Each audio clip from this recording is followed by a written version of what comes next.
عمر کا زمانہ ہے، آپ جانتے ہیں ہاتھ میں کوڑا رکھتے تھے، تو آپ جا رہے تھے، ایک شرابی تھا، ہاتھ میں اس نے بوتل شراب کی پکڑی تھی، گلی کا موڑ کاٹا اس نے تو آگے حضرت عمر نظر آیا۔ حضرت عمر تو موقع پہ سزا دیتے تھے، ہاتھ میں درہ پکڑا ہے تو اس نے دل ہی دل میں کہا مالک عمر کے قہر سے بچا لے، پکی توبہ کرتا ہوں آج کے بعد شراب نہیں پیوں گا، اور جلدی سے وہ شراب کی بوتل بکل میں بغل میں دبا لی۔ حضرت عمر بھی سر پہ پہنچ گئے اور جھڑک کے کہا کہ یہ تیرے پاس کیا ہے؟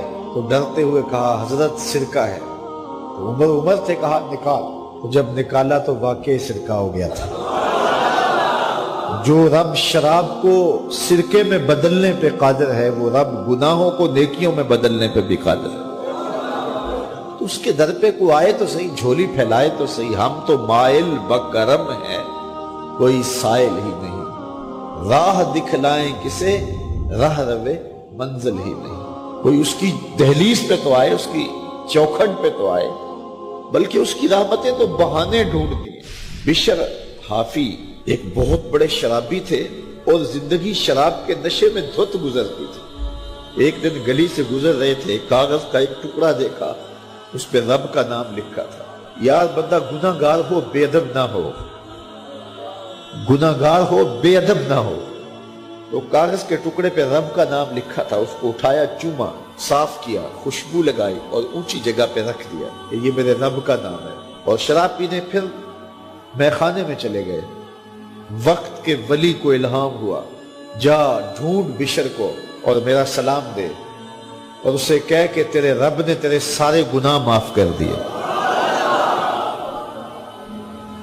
نکلا، پوچھا بشر کون ہے؟ لوگوں نے کہا وہ تو بہت بڑا شرابی ہے۔ اللہ اکبر۔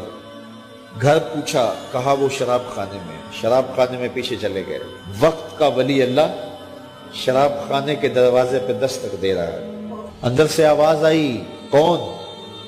نام بتایا، کہا میں بشر کو ملنا چاہتا ہوں۔ کہا وہ تو نشے میں دھت پڑا ہے۔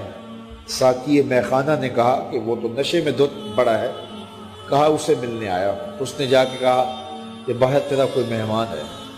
تو بشر نشے میں ہی ڈولتا ہوا ننگے پاؤں دروازے پہ آیا۔ اللہ کا ولی کھڑا تھا، کہا کہ تیرے رب نے تجھے سلام بھیجا ہے، تو نے اس کے نام کی قدر کی تھی اور اس نے تیرے سارے گناہ معاف کر دیے۔ بشر حافی ننگے پاؤں تھے، اس وقت نشے میں تھے۔ نشہ شراب کا تھا، لیکن رب کا سلام آیا تو یہ نشہ اس سے بھی اوپر تھا۔ جھوم اٹھے اور کہا کہ میں اب رب کا سلام آیا ہے تو اب میں ننگے پاؤں تھا، اب ساری زندگی میں جوتا نہیں پہنوں گا۔ عربی میں حافی ننگے پاؤں والے کو کہتے ہیں، تو بشر حافی کو بشر حافی اس لیے کہتے ہیں کہ وہ ساری زندگی پھر برہ نہ پا رہے، انہوں نے کبھی بھی جوتا نہیں پہنا تھا، زندگی بدل گئی لیکن پاؤں میں جوتے نہیں پہنتے تھے کہ میرے رب کا سندیسہ جب میرے نام آیا تھا، میری جب تقدیر بدلی تھی، میرے رب نے جب مجھے محبت نامہ بھیجا تھا، مجھے سلام بھیجا تھا، پیغام بھیجا تھا، تو میرے پاؤں میں جوتا نہیں تھا۔ تو بشر حافی جوتا نہیں پہنتے تھے، تو رب نے کرم یہ کیا کہ بشر حافی نے گھر سے مسجد میں جانے کے لیے جو راستہ اختیار کرنا ہوتا تھا، اس راستے پر جانور گوبر نہیں کیا کرتے تھے، جانور نیت نہیں کیا کرتے تھے۔ یہ بشر حافی کی گزرگاہ ہے۔ ایک دن ایک شخص آیا تو جس راستے سے بشر حافی گزرتے تھے تو وہاں کسی جانور کا گوبر پڑا ہوا تھا۔ اس نے بلند آواز سے کہا، ایھا الناس، لوگوں سن لو، بشر حافی انتقال کر گئے۔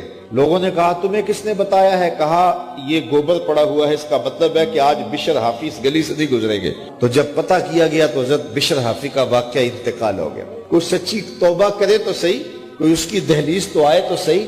ہم تو مائل بکرم ہیں، کوئی سائل ہی نہیں، راہ دکھلائیں کسے، راہ روے منزل ہی نہیں۔ کوئی جھولی تو پھیلائے، وہ تو کریم ہے، اس کی تو رحمتیں آواز دے رہی ہیں، یا ایھا الانسان ما غرک بربک الکریم، او بھاگے ہوئے انسان، آجا پلٹ کے، تیرا رب بڑا کریم ہے۔